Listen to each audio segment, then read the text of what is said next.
Good evening, everyone. Welcome back to the 1 hour series. Thank you very much to everybody who joined us earlier today. We have a double stream day today, super exciting weekend. And today I am happy to welcome back Lawrence Leritz. For those of you who watched our first stream with Lawrence, you've already heard all the things, well, not all the things, but a lot of things about him. So if you have any other questions, make sure to put them down in comments. And for those of you who submitted questions in advance, I'll make sure to get to them today.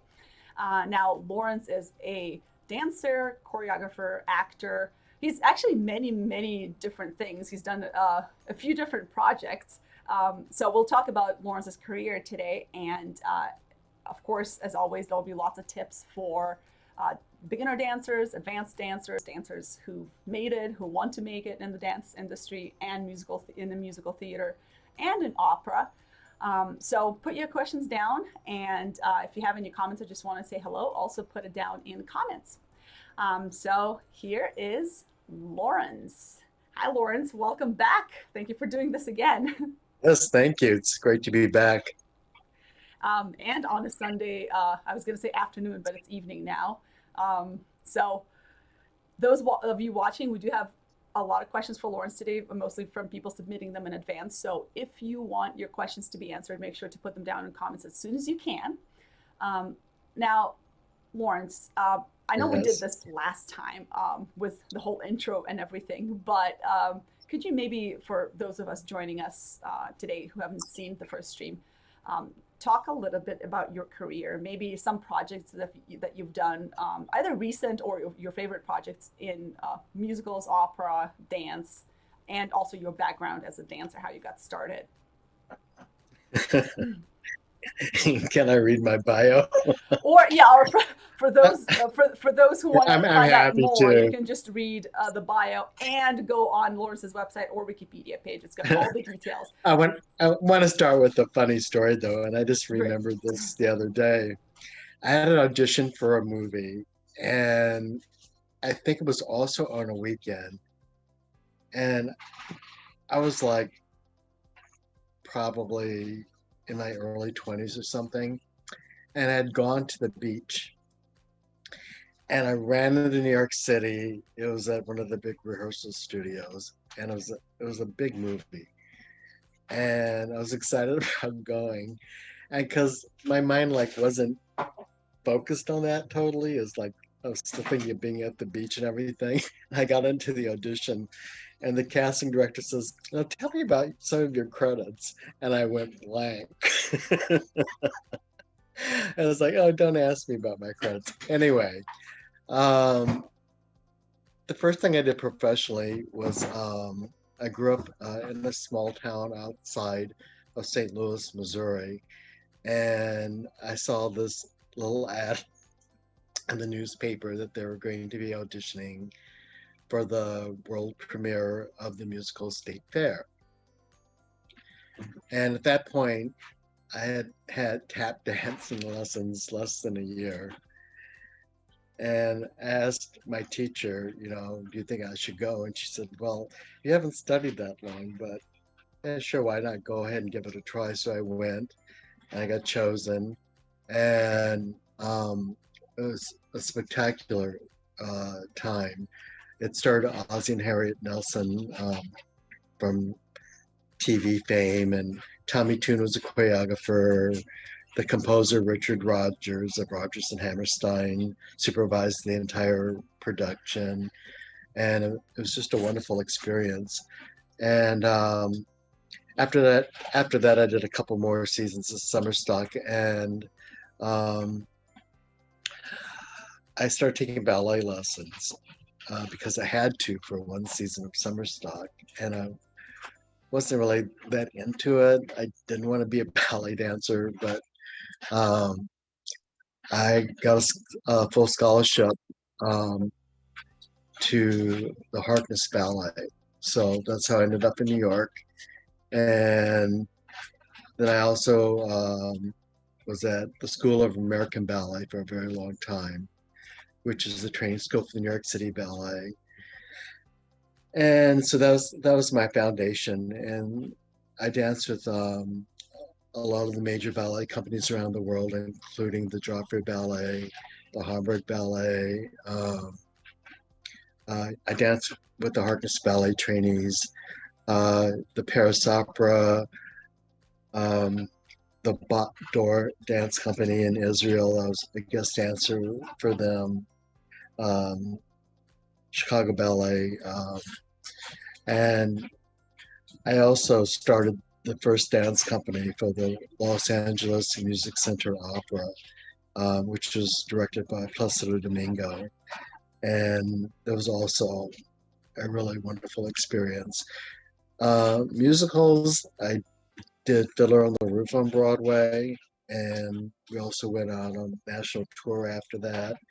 And what was wonderful about that experience is that it was directed by Jerome Robbins, and it was the final time that he did that. So I had known Jerry Robbins from when I was at School of American Ballet, New York City Ballet, and we bonded then. And to actually do a musical for him on Broadway was fantastic. Um, I danced in the farewell performance of Fontaine and the Rev on Broadway, and they were anyone who knows about ballet. They were the premier dance company in the, I guess, the 60s and the 70s. And this was at the very end of their careers. And the famous choreographer, Sir Frederick Ashton, directed and choreographed the production. And that was also a great experience. But the most fun I ever had in a musical was I returned to St. Louis, to the Muni, to co-star in Can Can.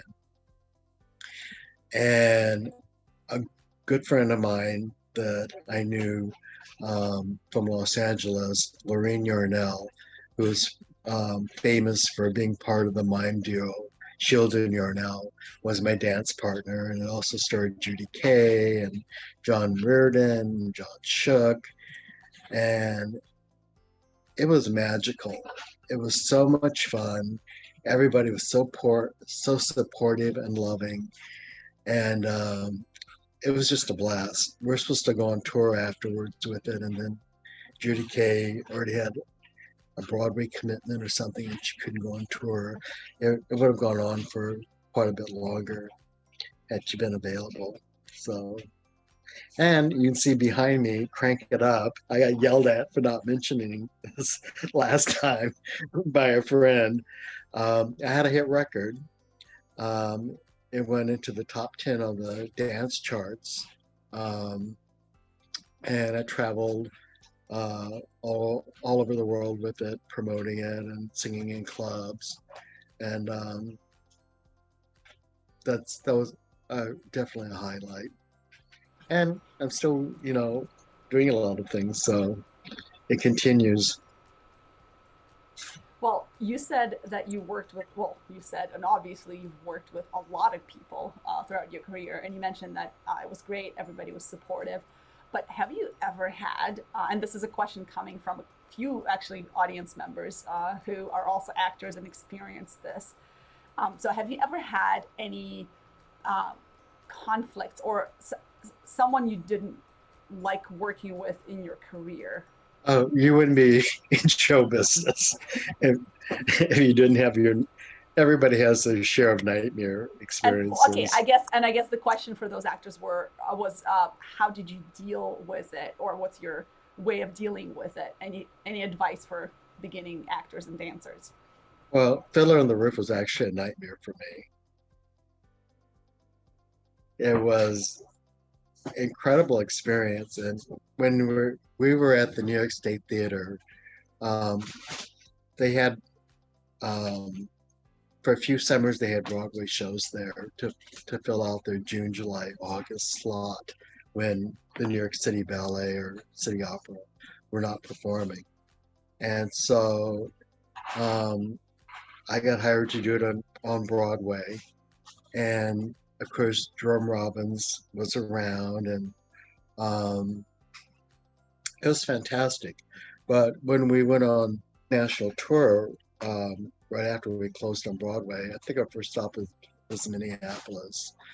Um, the dance captain became in charge of the production, and he was a nightmare towards me personally and a lot of the other members of the company. I'll be really blunt about it. He sexually harassed me constantly the entire time I was there, and basically threatened me that if I didn't come out and hang out with them in clubs on the weekend, and they're all, not all of them, but a, a lot of the young chorus boys were into doing drugs, and I wasn't into that scene. I didn't want to do it. So they thought I was some stuck up snob from the ballet. I mean, he said it to me at one point. And the truth is, they just wanted to get in my pants, and that wasn't going to happen.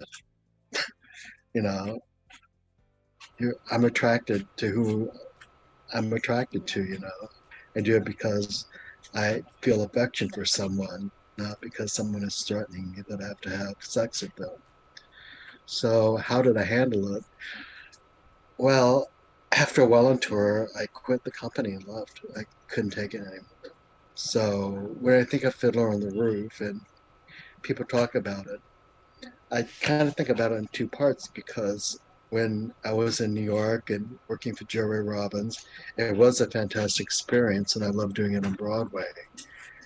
Going on tour was a nightmare for me. And this is something I never ever speak about in public, but other cast members know, and other cast members also had the same experience. And he would harass people in different ways. The famous actor Five Schwenkel was in the show, and he won the Emmy Award for Boston Common and Picket Fences, and was a wonderful man. He was so funny, um, and he was an old guy. Vito wasn't going after him sexually, but he was also harassing him. And he got so upset that he ended up in the hospital with like heart problems on tour. And so there was a creepy feeling going on in the company on tour. I'll just leave it at that. Wow, well, thank you for sharing that. I can't even imagine going through something like this. When I asked the question, I was like, oh, maybe it's just someone, hard to deal with, who's, you know, just not very nice. But this is just, uh, well, did it get dealt with eventually, or did nobody And, said anything ever? And no, this was in the 80s. You know, equity wasn't going to back you up at that point. The rules are so different now, what you can and cannot do. And, it's like when you watch the TV series Mad Men, and you know, how the men all sexually harass the women is just like commonplace. And sexual harassment was commonplace on Broadway for many, many years. You know, it's it's life. yeah, and I guess all the stories of people, telling stories from back then and telling them now is probably Shocking. mostly Yeah. because back then everybody's like, well, everybody sexually harasses everyone. Why are you complaining? What's the issue? Right. Right. And now finally people are talking about it, and the truth is coming out. So I personally think it's important to share, especially, people have to pay for stuff like this. And especially the guy you were talking about hurt so many people. And I'm sure he saw that you guys didn't appreciate it. So, And it's so strange because I saw him, he's dead now, but I saw him on the street maybe like 3 years later walking in my neighborhood. yeah. And he walked up to me, "Hi, Lawrence, how you doing? So great to see you." It's like, are you out of your mind? But it's like, okay, but this is his consciousness. Like, I guess he didn't see it as a bad thing. I don't Yeah, know. I think it's also the society too. If it's normalized in the society, people are just like, so what? So what that I like slapped you on the ass, it's fine, everybody does it. And if the society says, yeah, it's fine, why are you crying for? Right. Then, you know, and nowadays, thankfully, the society says, no, it's not okay. If the person says, don't touch me or don't do that, you should stop. Or when this whole thing started coming out about, you know, all the harassment towards women in Hollywood with all these different cases and this whole movement going on, it affected me hearing all of this. It's like, yeah, this happened to me. I know how awful it feels. Yeah, especially when there's nothing you can do and the person that Right. is doing it is in charge. And as an Yes. actor, you're like, I really need this role. I Yes. really need to make the money, and there's nothing you can do. You kind of, You know, to go on tour, I'd already subletted my apartment for a year yeah, to another actor who was in King and I on Broadway. And it's like, okay, you know, but eventually you have to make a decision, you know, to cut it loose and just move on with your life. yeah. And I'm glad that I did because I ended up staying in Los Angeles and I had one of the most wonderful years of my life. Um, I met two of the most important people in my life uh, while I was in Los Angeles. One was Tony Charmely, uh, the famous director and choreographer.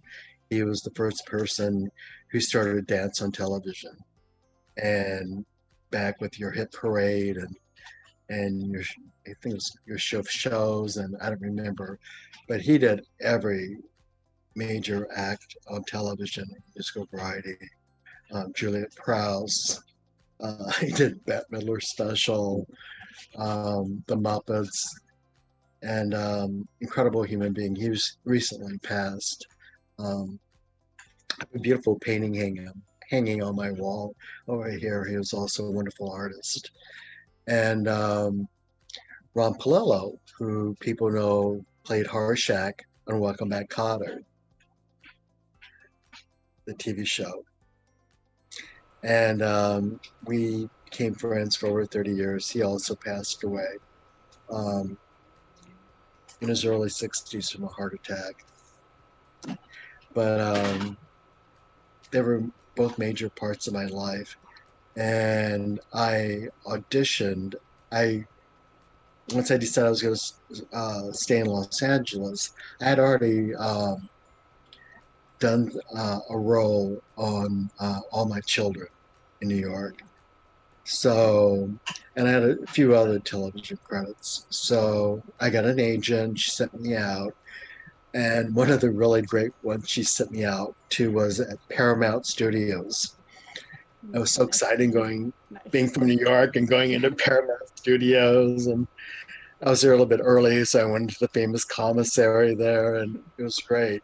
But she sent me as an for an audition for it was the very last year of Laverne and Shirley, and they didn't know if they're going to be picked up or not.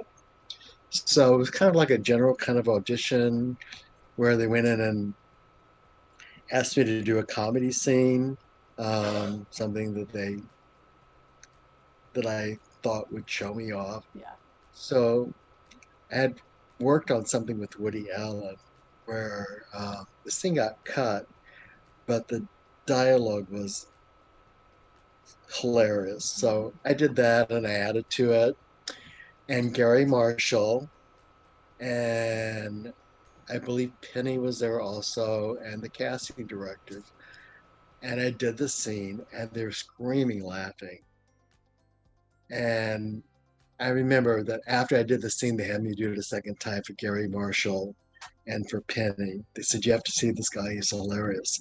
So I got back home and my phone was ringing. It was my agent. I said hi. And she said, oh my God, they loved you. She said, they're gonna put you on a hold for next season if the show gets picked up. So, I was on hold with Paramount, which was good and bad because if they put you on hold, they put me on hold. It was at the very end of their final, what turned out to be their final season, um, for 3 months. So I really couldn't work on certain things. because they put me the network put you on a hold. But I was going to play Squiggy's brother. Can you imagine me playing Squiggy's brother? I was so into it. And so much happened that year. And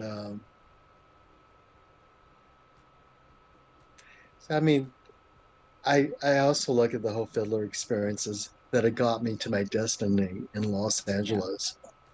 And when I came back, um, I met another important person in my life, Terrence Gardino, who entered, he was working in the fashion industry and he introduced me to Leon Hall. He used to be on television all the time with Joan Rivers. He was doing, uh, he was a big producer on Seventh Avenue, but he wanted to do something different. And it was suggested to him that maybe you should add dancers. So I came back. So Terry introduced me to Leon, and Leon loved the idea which I pitched, which was um, uh, Broadway musical highlights. So I did two shows called Broadway Showstoppers. We put them into Broadway theaters. The first one was the Hudson Theater, which was just recently renovated and was a gorgeous theater. And I called up my friends who I knew from dancing in New York. I had Jerry Mitchell, Mercedes Ellington, Duke Ellington's granddaughter, who starred on Broadway and No No Nanette and Sophisticated Ladies. I had Lisa Ems from Dance, and I had the cream of the crop of all the Broadway dancers. And we did the show, and they went nuts, the audience. And it was mostly the buyers. And it was for a company that did really expensive lingerie, Christian Dior and Lily France. And they were so thrilled because the money that they would have spent on doing a full page ad in the New York Times on the weekend paid for that entire event. And they sold 6 times as much merchandise. So it was a huge success. And all my dancer friends made all this money. And immediately got booked to go do it in Philadelphia. And then I did a second one. And so it was a wonderful period of time. Now, So out of bad comes good, you know. yeah, It was destiny. It was destiny that that guy was a jerk to me in Fiddler to make me want to quit, and open and a new door for yourself. a huge new Yeah. door, yes, where I was supposed to really be. Now, since you started talking about projects you've done, could we, since for everybody watching, obviously we all know it is Pride Month. So, in honor of that, Lawrence, could you tell us more about the amazing project you did called Day of Compassion? Yes, I'd be happy to. Um, well, after I did these I call them industrial shows. They were, I mean, they sold a product. We, the Broadway Showstoppers, we never referenced the product at all. I just did my own shows, but they wore their outfits in the show. So that's how the product was sold. So I did like 5 of them all together. And basically after that period of time, um, I moved back to Los Angeles. And um, I was truly bi-coastal because I would go back and forth. And I've always done that. And um, one of the times I was there and I was getting ready to make a big move back to New York City because I was contacted, my agent at ICM at the time contacted me about choreographing a musical on Broadway, um, uh, a Stephen Sondheim musical that James Lapine was directing. And it was supposed to be the second act of Passion, um, and it was a musical about bodybuilding, and I had choreographed and a lot of the famous bodybuilding stars in Los Angeles, and they won the contest and everything. So anyway, I knew I was coming back to New York, and in that last week, I met this person named Neil Tadkin, and it was at a gay pride fair in Los Angeles, and this this company called Hollywood Supports, I had no idea what it was, had a booth at the fair, and I met this handsome young man, Neil Tadkin, at the booth, and he was a soap opera actor, and he was telling me about the Day of Compassion, and I asked him what that was about, and he said, well, he says, I was an actor on soap operas in New York, and he says one day I was watching an episode of One Life to Live, and he said I got this idea. Wouldn't it be great if we could um,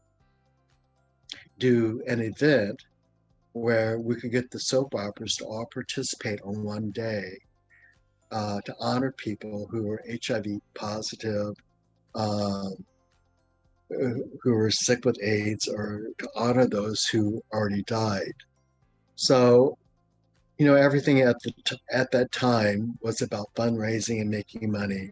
This was never about that. It was about raising consciousness. So, at the time, I think they had six soap operas on the air, and One Life to Live was one of the first ones. General Hospital did a big thing for years. They're still doing it. It's called The Nurses Ball, and all my children joined. So I explained to Tab that I was moving back to New York, and he says, we would love to have you as the East Coast producer.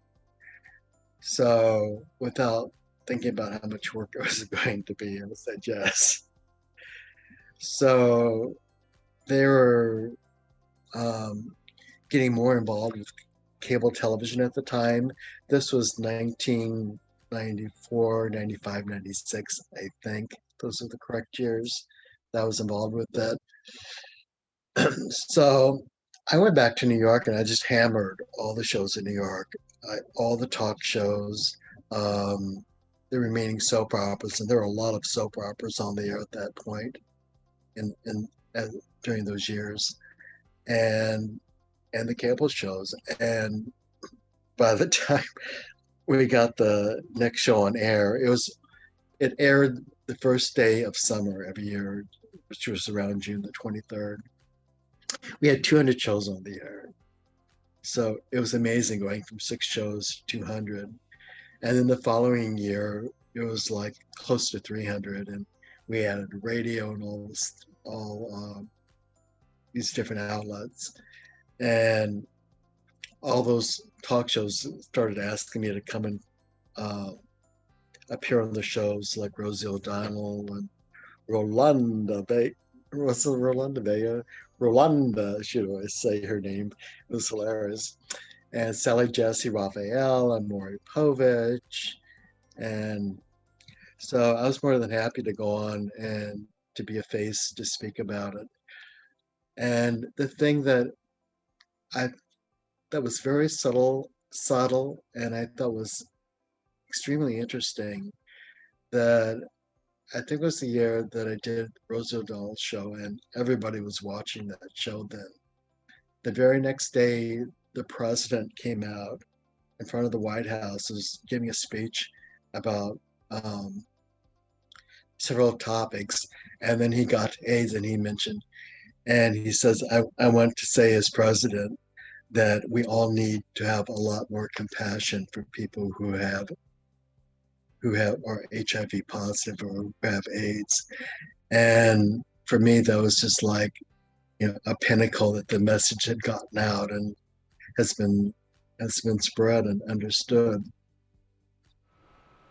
Yeah, I think it's just if you compare even COVID right now and HIV back then, everybody's like, oh my God, COVID, we're all getting affected. But back then, people were getting affected by AIDS as well, and Yes, nobody really cared.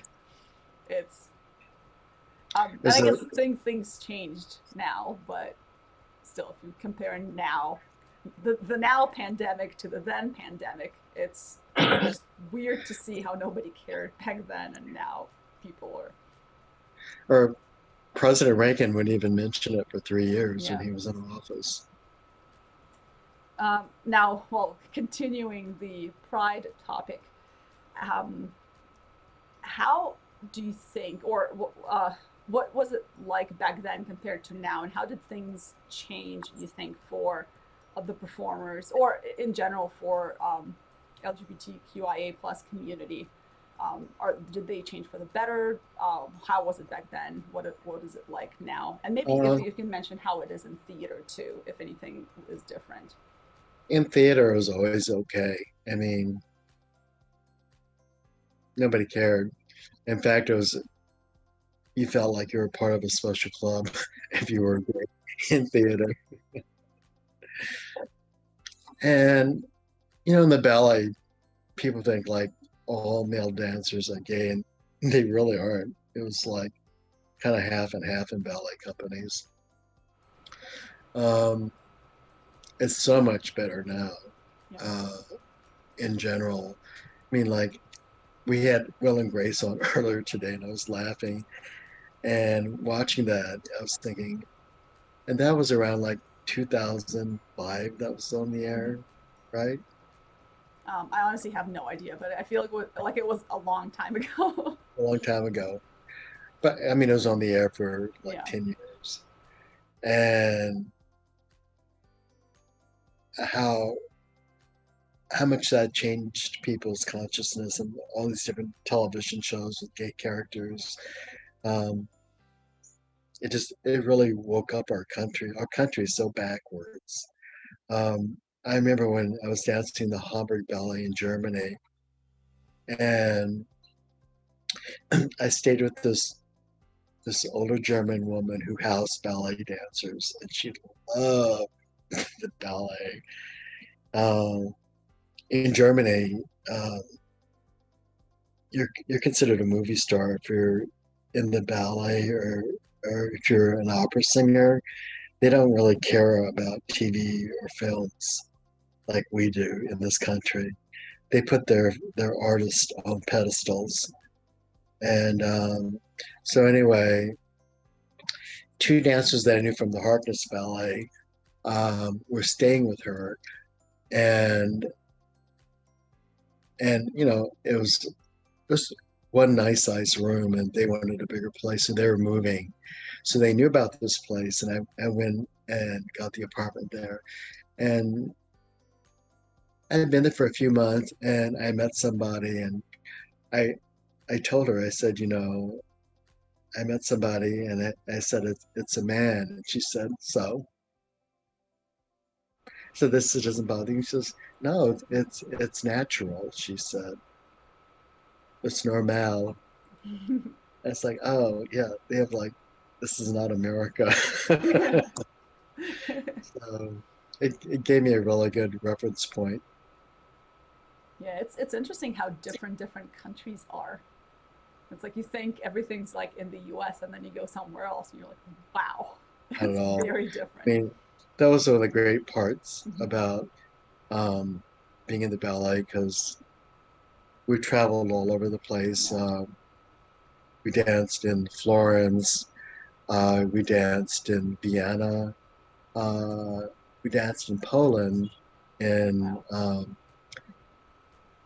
I think it's Danzig in English. In German, it's Gdansk, but it's a northern port city in Poland, and we're sent as icebreakers Mhm. from Germany. It was the first time that Germany and Poland had any interaction after the war. Wow. So it was a very big political statement. And I remember being on stage, and these people had no money. It was it was so heartbreaking to see how poor the people were. But they showed up on somehow they got enough money to come to Mhm. see us dance, and every performance was sold out. and everybody brought a bouquet of flowers to throw on the stage as we were taking bows, Yeah. and we literally had to climb over bouquets like this. That's how we walked off of the stage. It was just a totally it just it touched your heart so deeply. I don't know, because they had so little, and they were so grateful that we were there. Yeah, those audiences are the best audiences. The ones that, genuinely enjoy the arts and not just go to see the ballet or the opera just because I'm high class, I need to go do things like that. And Poland was still behind the Iron Curtain at that time, so we were being watched, and but we didn't know that. But we had a Polish dancer in our company said, "Yeah, be before we went, be very careful what you do in Poland because you are being You're being watched." And watched, yeah. as an American, it's like, what the heck does that mean? So I had my roommate Marco. I knew because he was in my class at the School of American Ballet, and he had also joined the Hamburg Ballet. And um, terrific dancer, fun to be around.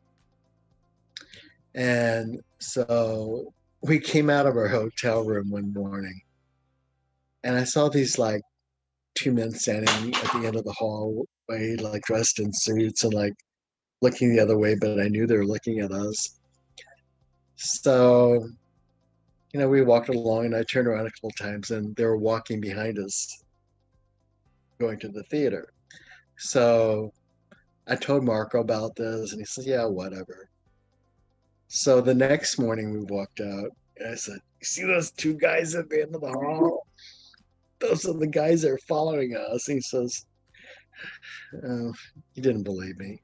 So we walked to the theater. I said, okay, turn around real fast. And there were the guys standing like right behind us, like, and then like looking the other way, pretending not to see us. And it was a very interesting experience. The premier or president, whatever the proper term is, of Poland, um, there was a state dinner, and it was at 12 o'clock or something because dancers have to go and rehearse and do their performances. And there was so much food. I mean, the dancers just were just looking at all this food, and it's like, is an army coming in to eat this? Just don't eat that much to begin with. It was just, it was a feast like you couldn't believe.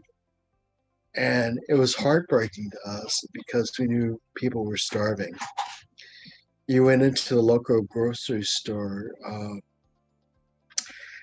and the only thing I would find when I went in there were uh, bottles of water, um, apples that were like half rotten, things that Americans would never eat, and a few potatoes and a couple loaves of bread. That was all that was in the entire store. So to know that we're eating that feast and the real life that people were living, it was heartbreaking. It was obviously propaganda. Yeah, I guess they want to show you, the Americans, look at how great everything is, and then you go Yes, outside and it's like, oh, it's actually not that great. not that great. Yeah, that's crazy. Yeah, it it's one good thing when you get to travel as a performer. You get to see things like this and experience other cultures. So you don't think, oh, we're in the U.S. and I'm on Broadway and in Hollywood and I'm doing great. And I guess you don't get exposed to other people who are not doing great in other uh, countries like that. So if you travel as a performer, it's a good way to get exposure. Yes, all the realities of all the different Yeah. cultures you get to experience really wakes you up as a person, and your own mentality, and if you're aware of your spirituality, it's like, you, to use the word compassion again, you have to have great compassion. Mm-hmm. Americans are spoiled, you know. Oh yeah. Uh, Now I have to ask this: did this, what you saw in other countries, did it affect you as a performer? So maybe a role that you played where you had to maybe play a person like that. Did it change? I guess. Well, obviously, it changed your perspective of the world. But as a performer, did you change in any way from experiencing the world like that? Well, I believe so because, anytime you you perform an acting role, and I also believe that as a dancer, uh, requires, if you're a good dancer, requires you to be a good actor to put across what you're performing. It deepens you each time. So that inner strength, inner understanding certainly comes out in everything that you do. So yes. Yeah, I guess also if you ever get to play roles like that. Oh, for example, if you're lucky enough to be a famous and rich actor and you don't ever experience poverty or anything like that, and then you have to play someone who is poor, who doesn't have things Well, to eat, that I like actually seeing it, I guess helps. one string that's always kind of gone through my life is I played so many Jewish roles from Fiddler on the Roof. Um, I did this movie called Dummy. Mhm. Um, um, who's the famous actor who's in the movie Piano? Um, anyway, I played the groom Mhm. at a Jewish wedding, Yeah.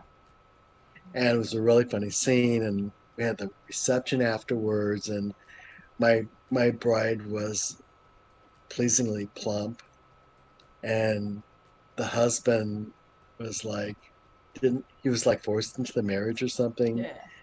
and she was like so excited to be married, and he was like, there was this one shot of me sleeping on the table at the reception.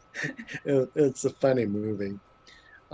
Adrian Brody was the star of Mhm. it, the Academy Award winner. And I must have been Jewish in my past life or something because I've had a string of Jewish roles. Of course, I'm dark, so Now, something. have you ever done one of those DNA tests of 23andMe and other things that are out there? No, I Because was maybe afraid you to are do that. Jewish. Who knows? I was afraid to do that 23andMe test. I've heard like they gather information. I'm not a conspiracy person at all, but I heard like good things about that particular one. Oh, really? Yeah, I did that one, and but I personally don't really care if they gather information about me. I'm like, I'm on Facebook, I'm on social media. They already have all my Everybody information. has your info. Yeah. But I did find out a lot of things about uh, that I'm actually a mix of a lot of different things that I didn't even know were possible. So Oh, it's interesting to find out things about yourself, you know. and I danced at Bot Door Dance Company in Tel Aviv, Israel, and I learned There how you to speak go. a little Hebrew. Totally do the test. Now I want to know if you're part Jewish.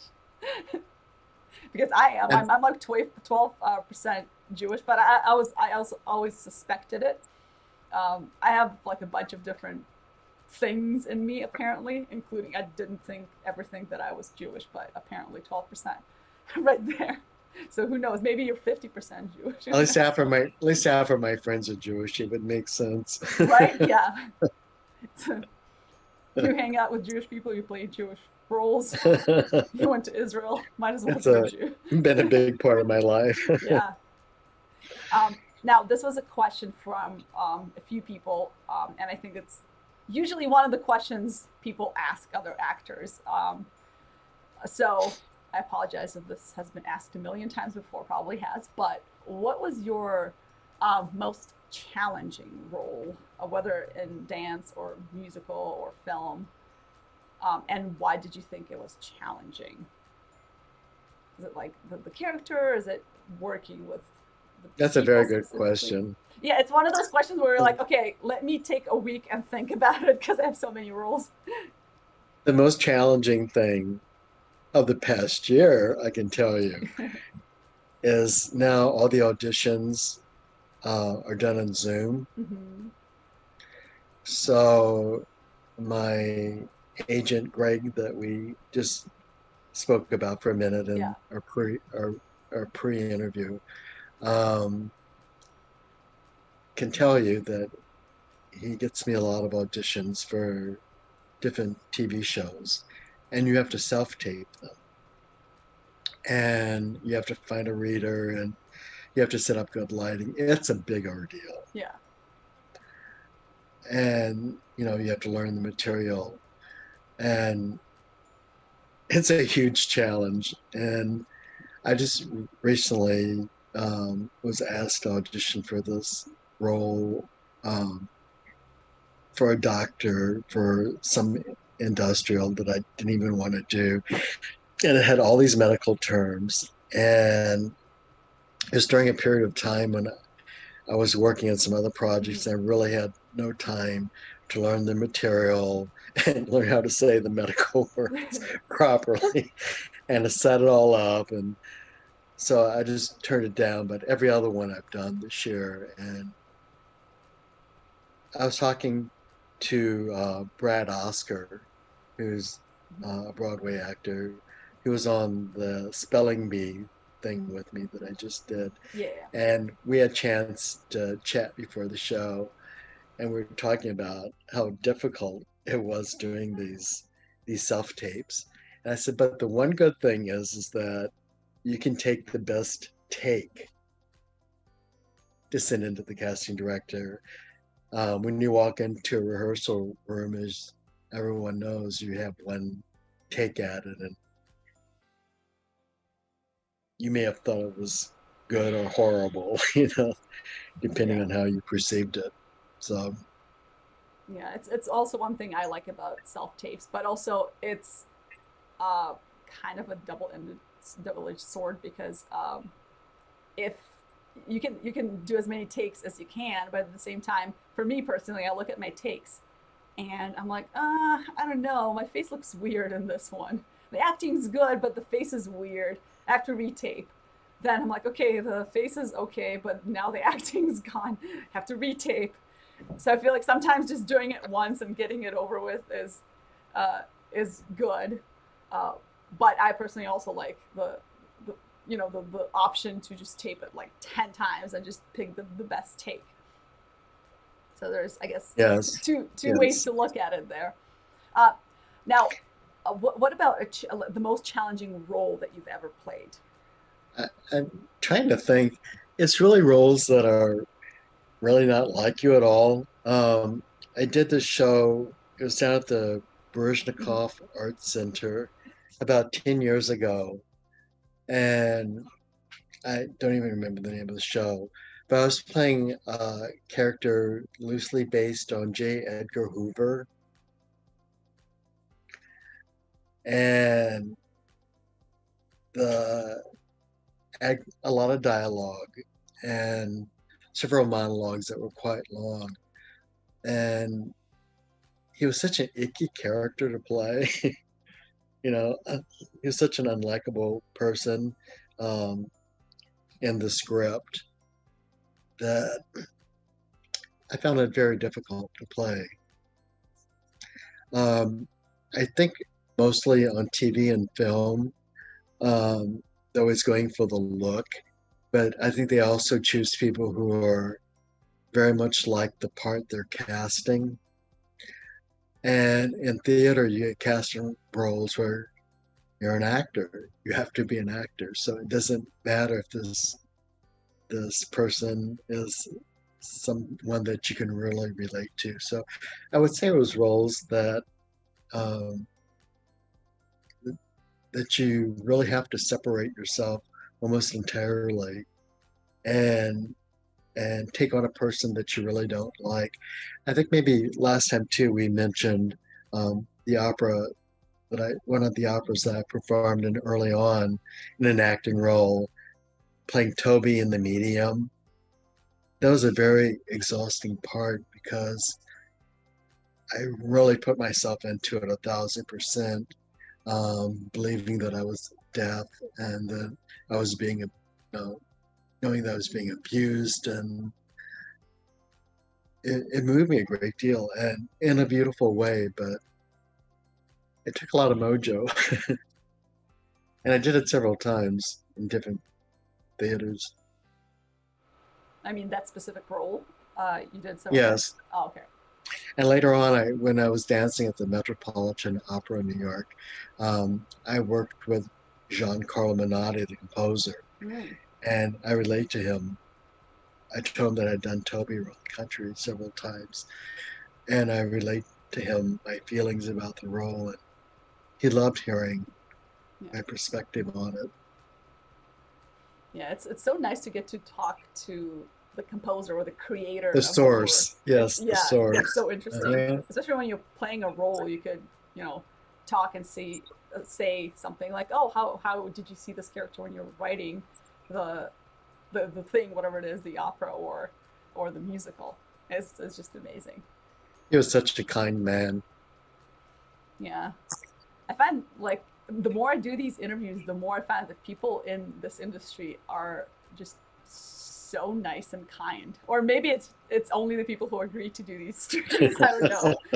Maybe it's just if you Maybe agree to you do maybe you attract kind people because you're kind. maybe yeah, maybe it's a certain type of people who do these streams. Who knows?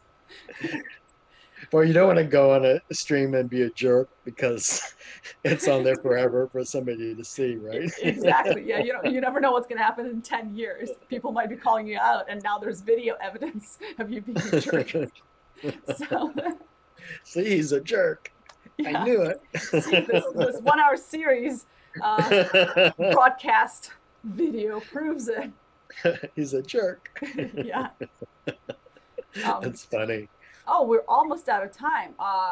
This went by super quickly.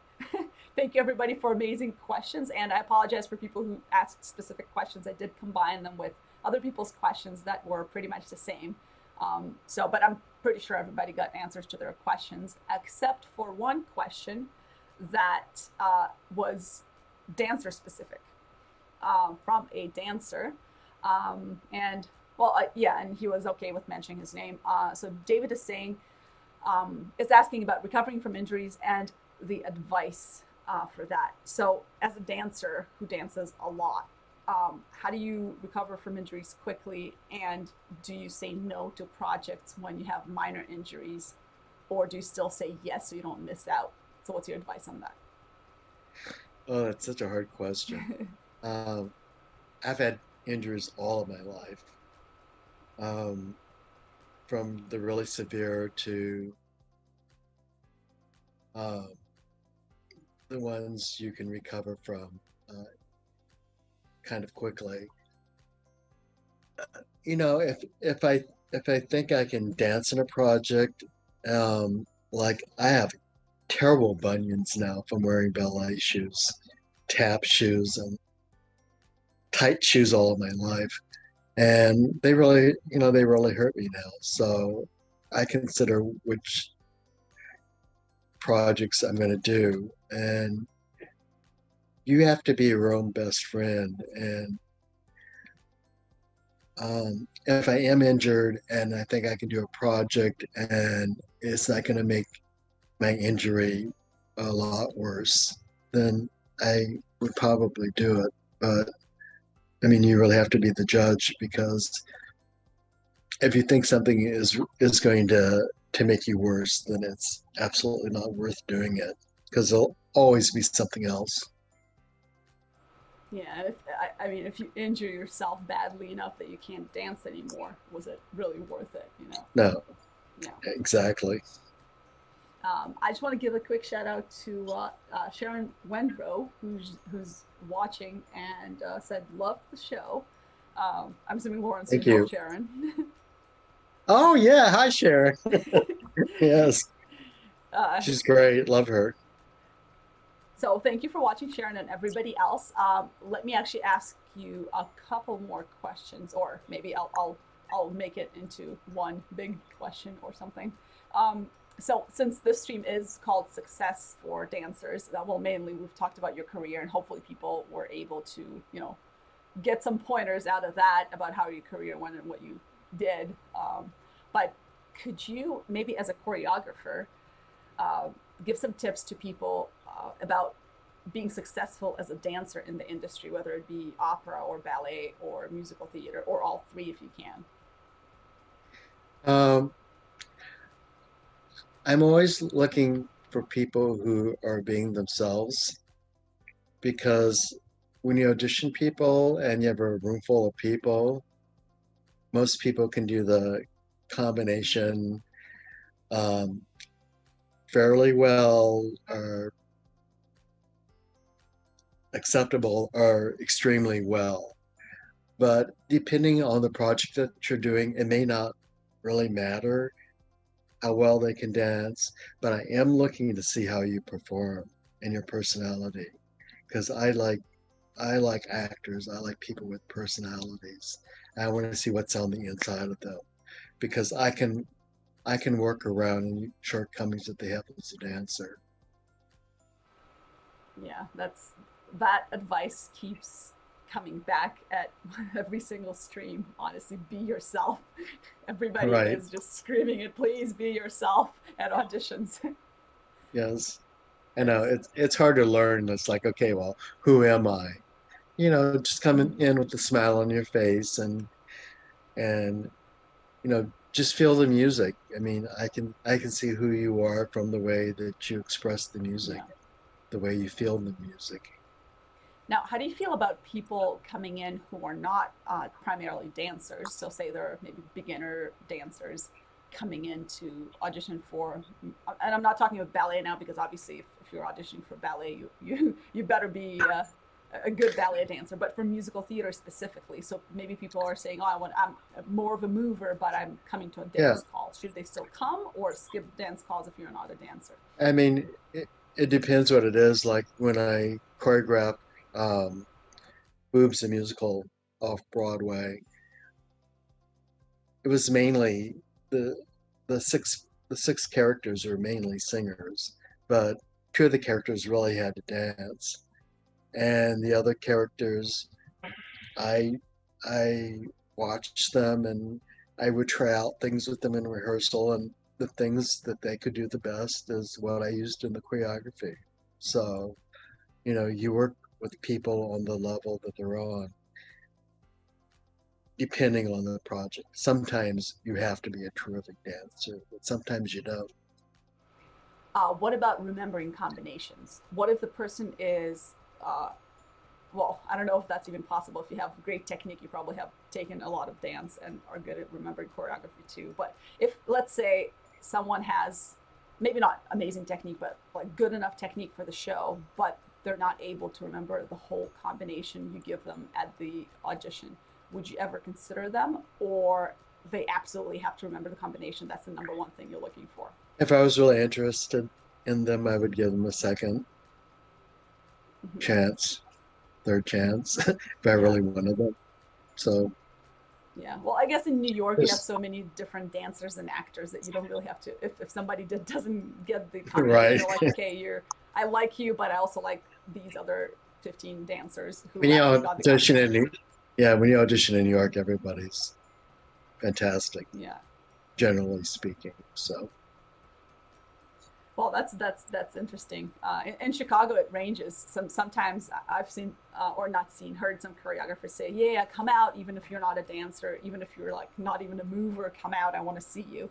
I guess that's true for projects where, oh, as long as you can like spin to the right, clap, spin to the right, left, clap, we're good.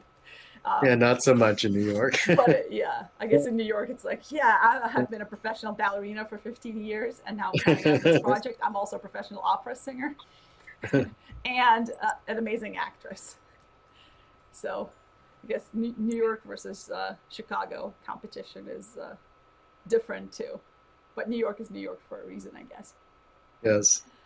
Now we are pretty much out of time. So Okay. Could you give any last tips or like last words to finish off the stream? Any last words of advice of making it and being a successful dancer?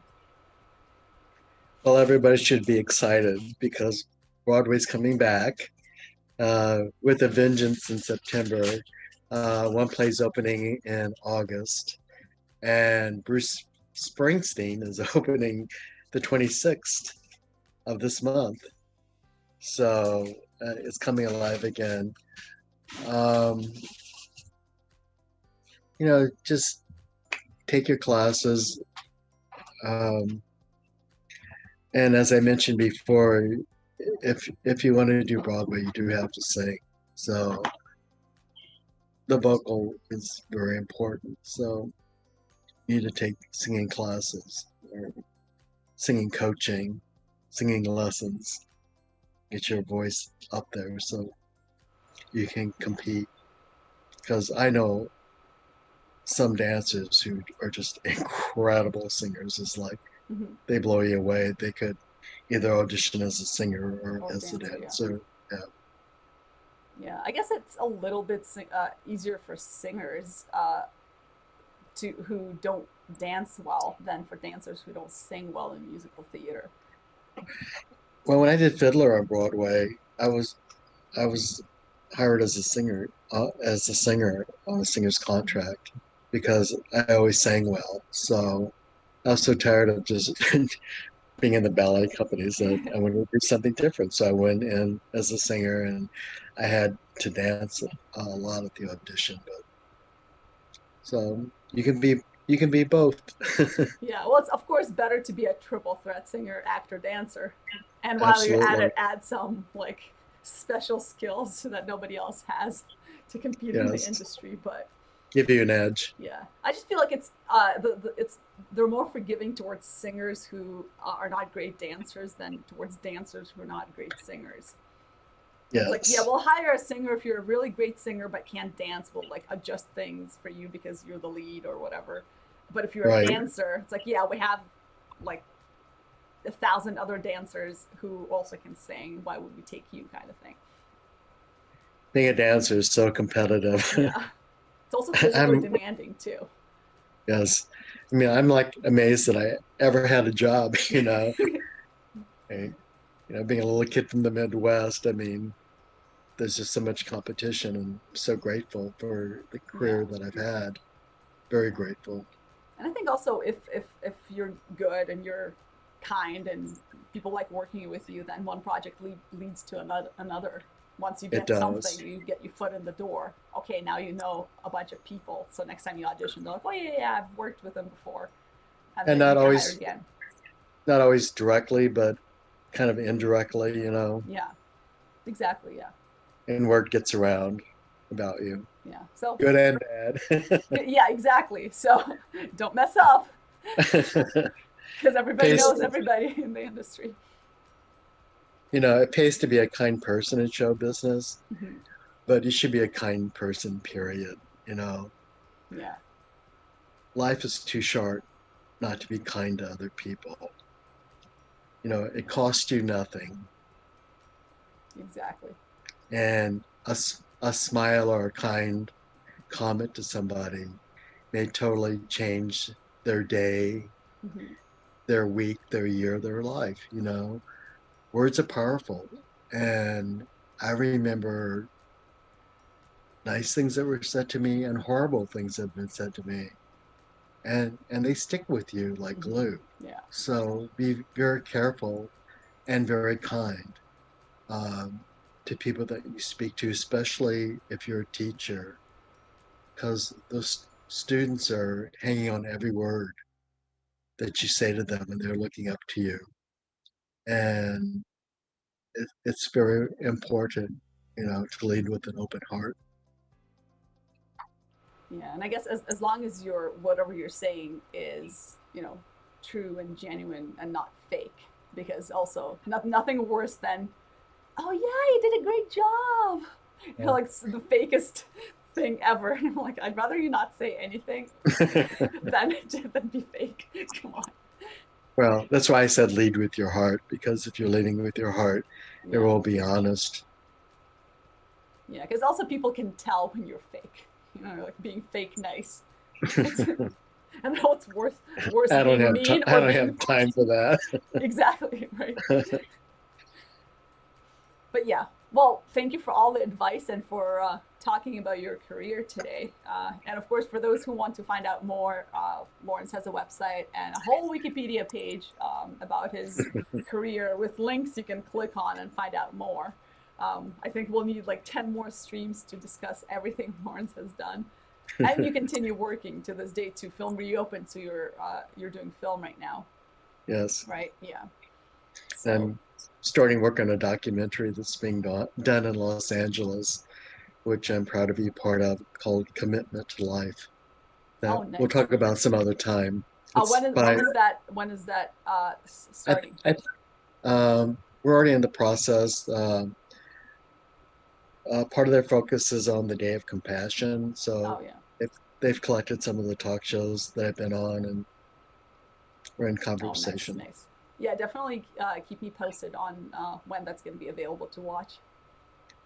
I I'll shall. share it with everybody else, of course. And Right. I'm sure Lawrence, you'll share it on your website or your page as well, right? If people are interested. It's it's being done by a very big documentary producer and director. He did the ones on Tab Hunter and Linda Ronstadt, Divine. Nice. Yeah, Awesome. Yeah, definitely keep us posted. And for those interested in following Lawrence, his contact information is going to be on the end screen that will appear in a second once we're no longer live.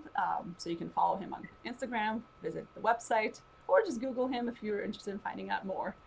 And Lawrence, thank you so much for doing this once again. Second stream with you.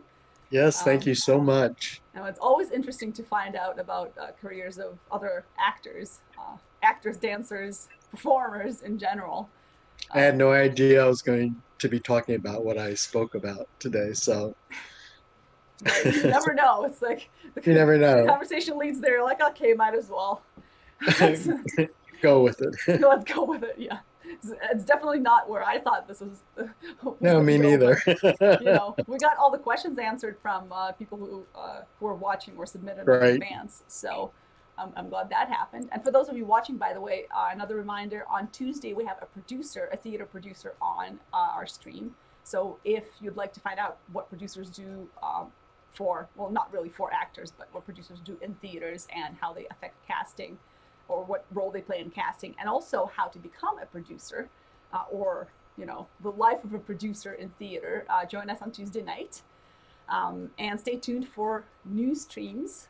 We'd love to see you there. And once again, Lawrence, thank you so much, and everyone else, good night. See Thank you you. next time. Bye. Bye bye.